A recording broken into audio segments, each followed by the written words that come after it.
How has New York affected you as an artist, your sensibility as an artist? I think that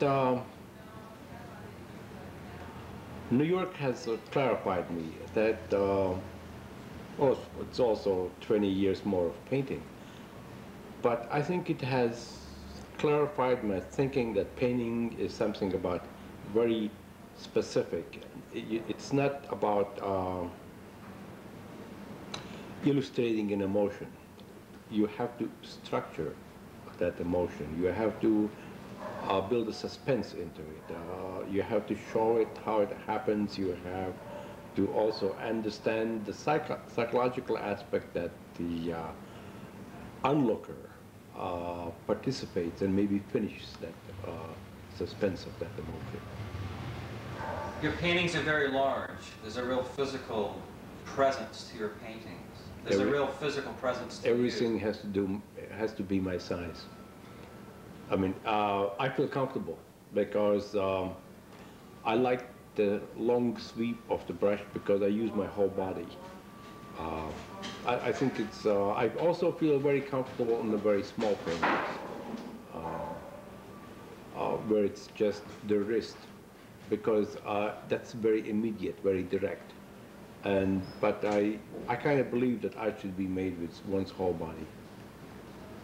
I've seen, when you paint, you use brooms, you use rakes. I use rakes, I use spatulas, I use sometimes wooden shingles. I use any kind of tool. I blot, I use rollers, which give me the effect of monotype, everything possible. And I think it's like whatever the content of the painting and whatever that is, but somehow with certain colors, with certain structures, sometimes you want to use the rake, sometimes you want to use a spatula, and sometimes the immediacy of the broom is a tool. I think it's, I have a feeling for paint, that paint has to be alive, and that the life of the paint has energy. It carries the energy of the painting. There's nothing more boring for me than a dead, dreadful, over-labored paint. That is, no matter what the idea is, or no matter what is painted, when the paint is dead, to me the painting is dead. So it's my concern always to keep the paint alive and fresh and direct. When you are using the broom and the rake and the spatula, how would you characterize your energy that you use those tools with? What makes you, in the painting process, pick up the broom or the rake? Well, actually, in 1965, I did a series of small paintings that have something to do with it. And I was interested how a 4x5-inch painting can carry, has a strength of image, that will carry the image across the room, and a painting like that does not get unnoticed. When I put the paintings in an opaque projector, the scale changed, and a brush stroke became a form. And I saw the possibilities if I could paint on that scale, that directness that I couldn't achieve in the works that I was painting at the time. So I tried tying brooms together and brushes together and things like that. And also I attained a certain kind of similarity to the work that I'm doing here. But somehow it was never the same. Commercial brushes don't have that kind of flex that an artist's brush has. When I was working in a loft in New York, after 3 months, I was cleaning up, and I was sweeping the sawdust on the floor. And I all of a sudden made a connection that I can use the broom, and it has that same kind of flex as an artist's brush. I made that connection, and all I did was extend the handles, and I've been using the broom faithfully ever since. When people look at your paintings, what kind of feeling do you want them to walk away with? What do you want them to see in it? I think they carry certain thing to it themselves. I think that I like to put in exuberance, directness, experience of feeling something. Whatever that is, I think that probably relates more to from individual to individual somehow. However, as we were talking earlier, like the shroud painting, it came out. I didn't think about the shroud when I was painting it. I saw it when it was finished, and several other people who came in the studio had the same feeling about the painting. So obviously, you know, some images have kind of universal, can we say, universal aspects that somehow the feeling is that strong that we feel it. When you started painting, do you have a preconceived idea, or what's your approach to painting? I mean, and also how would you characterize your painting process? Well, I think that I pre-mix my paints before I start working. Also, some of them are mixed on the painting, in process of painting. I think that has a kind of impact in the sense that somehow with the feeling, the selection of the paints reflects the feeling, and then how to put that feeling into structure and make a believable experience out of it, whatever that takes. I mean, it's like it can be very quick, very direct calligraphy. It can be sometimes a process of days, keeping the paint alive, scraping it off, and putting it back on, and that you never know ahead of time. Right now in your work, you have the directions of vertical and diagonal. Does that relate to anything that you think about? Is it a recurring motif, something you're interested in? Does it relate to New York City? It seems to be a recurring motif, because when I look at over a period of time, of course, you know, there's like, I kind of have a feeling that every 6 years there's a cycle. That certain image that you did before, that you meet yourself again with a similar problem in a similar situation, maybe sometimes more equipped, maybe observing it from a different point of view. It occurs. I think it's there in a certain way. It becomes vocabulary of forms. If you paint birds, or you paint forest, and you paint the clouds, I think that you'd say paint tomatoes and carrots, or or painting apples. You also repeat forms. So in a sense, like creating a painting out of nothing that you make any references to in nature, I think you kind of have to. I think it's natural that you have consistency of certain forms that comes through. Now, for instance, the forms in the monotypes are different than in the paintings.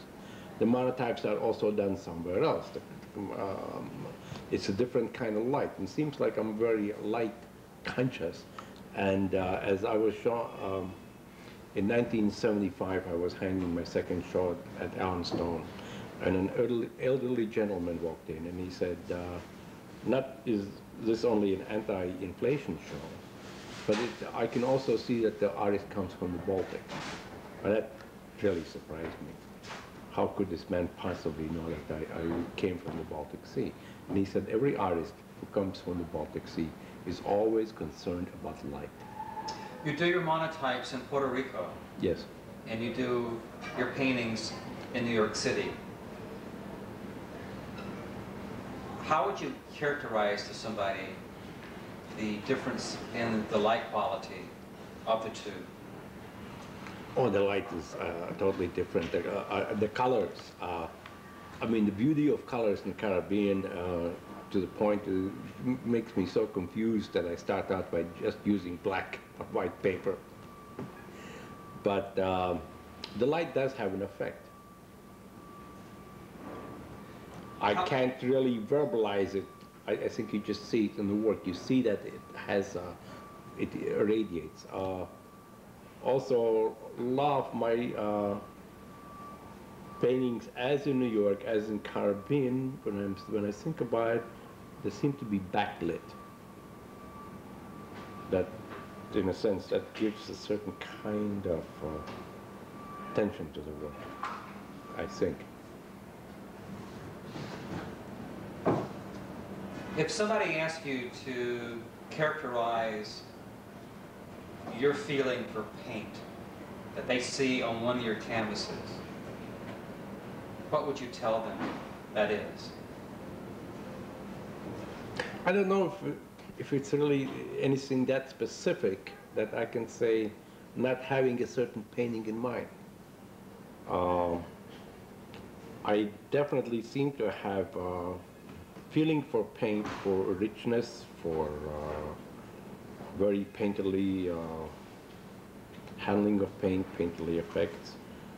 I think that a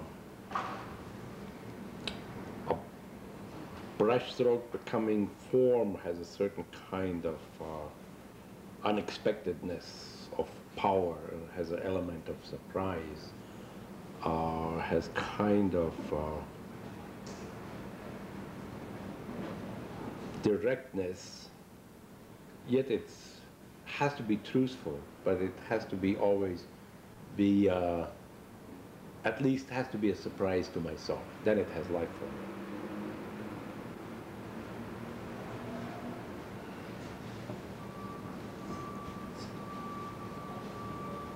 You mentioned that you have felt an influence from calligraphy artists of Asia, from Asia.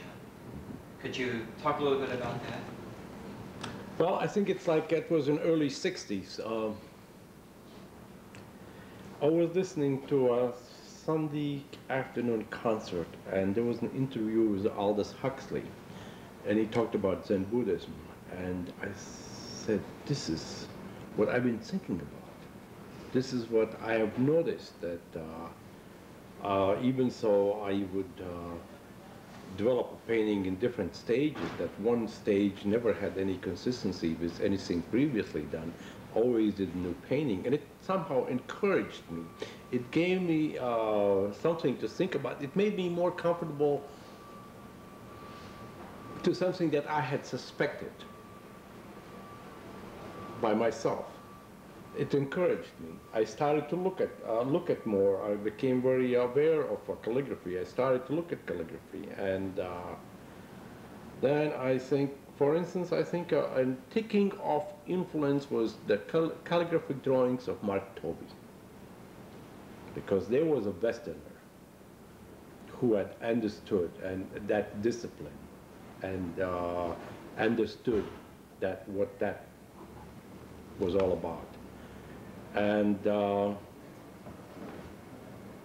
I think it I devoted like a whole year just doing calligraphic drawings, and I was very much, of course I read everything that I possibly could, and I was, today I couldn't remember a book that I read. I can't even find them in my library. I wonder what happened to them. And maybe, according to Zen, that I have found the true enlightenment, because there's a marvelous story in Zen. When you start studying Zen, mountains are mountains, then mountains become vibrations, and then afterwards mountains are mountains. So I think since I lost all the books, maybe I digested everything where I don't need it anymore. Are there any other myths or cultures in ancient times that influence you reflect on? Everything so much that one knows and sometimes that one does not know. I mean, like all the image that man has done, and we have access to them. It's just our involvement in finding time, go to the library to look at all these things. I think that, of course, you have to zero down. You like a lot of things, you can't do everything. I think that I've been always I've been affected very much by Rembrandt, I think Goya, Soutine, Van Gogh, of course, also the abstract expressionists. But somehow I mean, like in a sense, I lived in Chicago. So, I mean, like, I came to the United States in 1950. And I went to the Chicago Art Institute and I saw the Kooning's excavation. And I liked the painting immediately. However, it had absolutely no effect on my painting whatsoever. And I think that I understood maybe what de Kooning was doing much later after I understood the drawings of Mark Tobey, that I saw what those people were doing. Or at least I thought maybe de Kooning's ideas, what he was doing, came from another more classical realm and much more Western thinking than mine. Also, I met him and talked to him a few times, so we never really touched this subject. It's always interesting that I think Franz Klein, for instance, has denied that he ever was influenced by calligraphy, for instance. Yet some of his drawings have that kind of directness that you think one should. But that's what's so wonderful about culture, is that it's not, we don't live in a 1, 2, 3 world where one person comes up with something and then and all the other frogs jump in out of that splash of that one frog jumping in the lake. There's a beautiful poem about that. That different things happen that, like, sometimes it's like you can be totally unaware that somebody else has done it, and you're also doing it. And plus, just because somebody has done it, just because somebody has painted an apple, does not deny you the right to paint an apple, because it becomes even more of a challenge. What happens when you paint that apple? And then you also have that marvelous, beautiful comparison. What this person did with it, what I'm doing with it. I think the skull paintings were interesting to me, for instance. The crucifixions they saw the worst from crucifixions painted before, but they have that kind of feeling. So it's always interesting to touch, to be interested in a certain kind of theme, because you compare yourself, you know. And this whole idea that you're making original art, that you're unique, I think it's most of it smells of dilettantism, nothing else. When I look at your paintings, I sense a real presence of paint and pigment. It's very physical. It's beyond texture. Yeah, I think that when you think of texture, texture almost sounds like a side effect or after effect, that you kind of build up certain areas up for interest. I think that all through the painting, that my paintings have that the paint, I mean the life of the paint, that you have to vary it, that you have to that each brush stroke has to have its own life, and that a brush stroke has to have a life. A paint has to be mixed in a certain consistency that's done with a brush stroke or with a broom, or something that you will apply with a palette knife. There's a different consistency.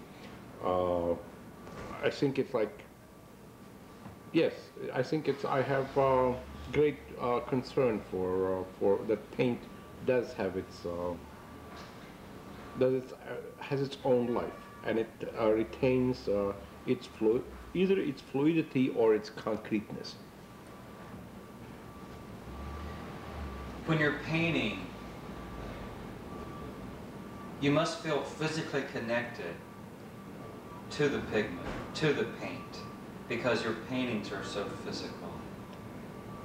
And you move them around with instruments like rakes and brooms. Well, hopefully you become so aware what you're doing that you forget what you're doing, and you're just doing it. That the physical process of the painting becomes like you just automatically know the tool that you reach for and you do it. And I think it's whether you paint the most conventional portrait.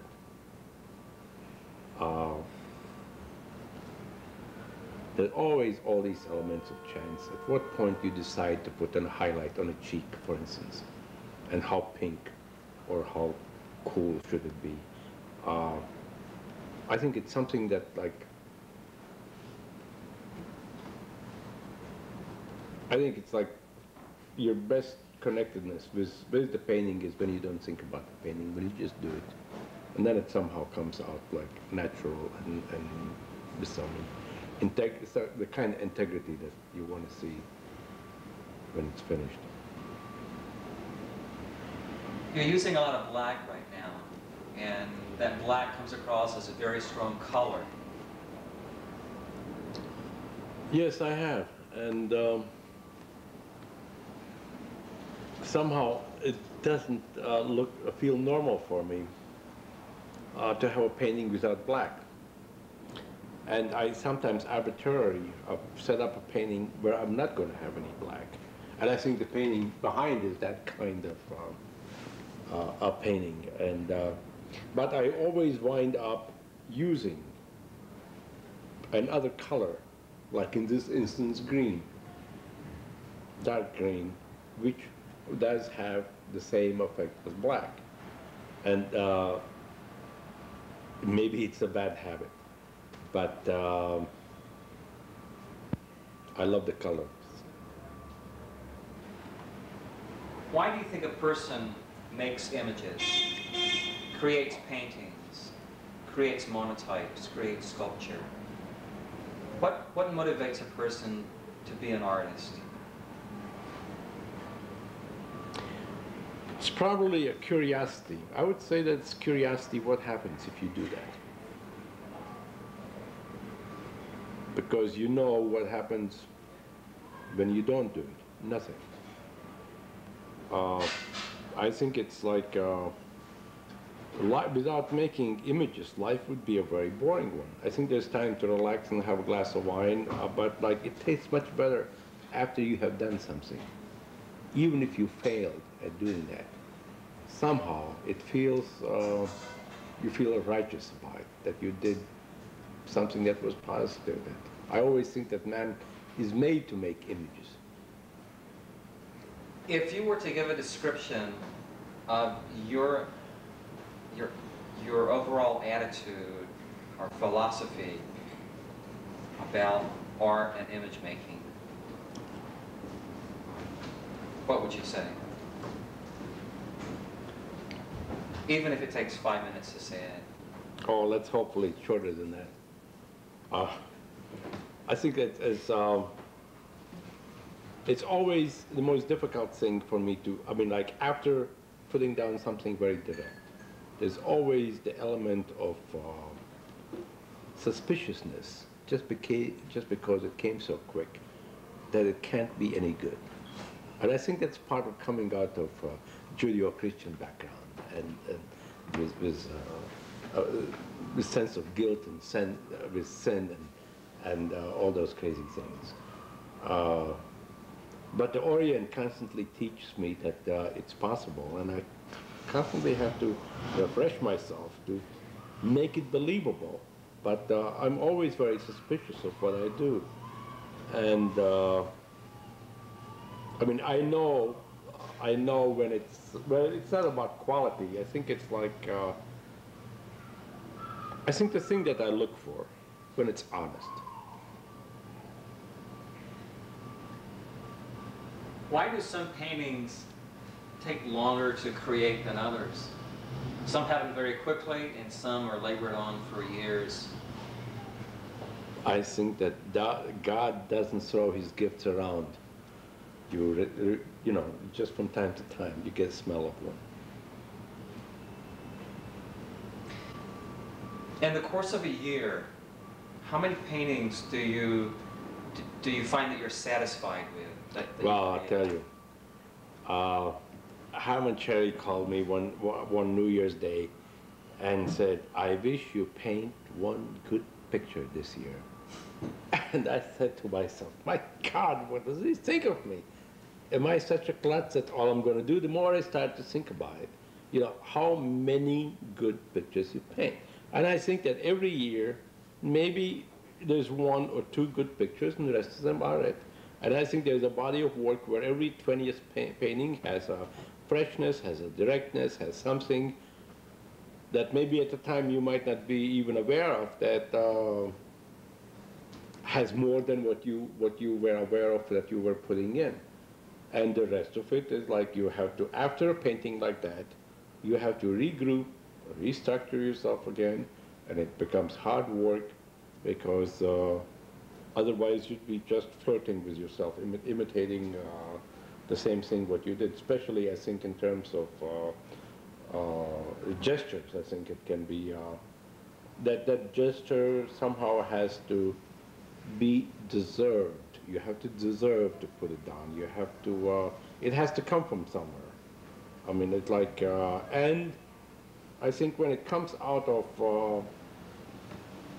let's say, labor, when it comes out of searching and doing this and doing that, and all of a sudden, there it is. You always wanted to say, it just came into being.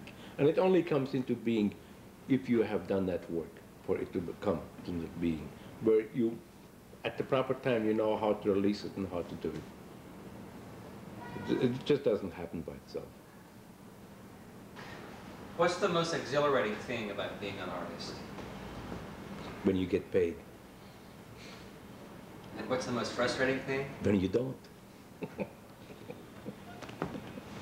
I'm going to ask you that again. All right.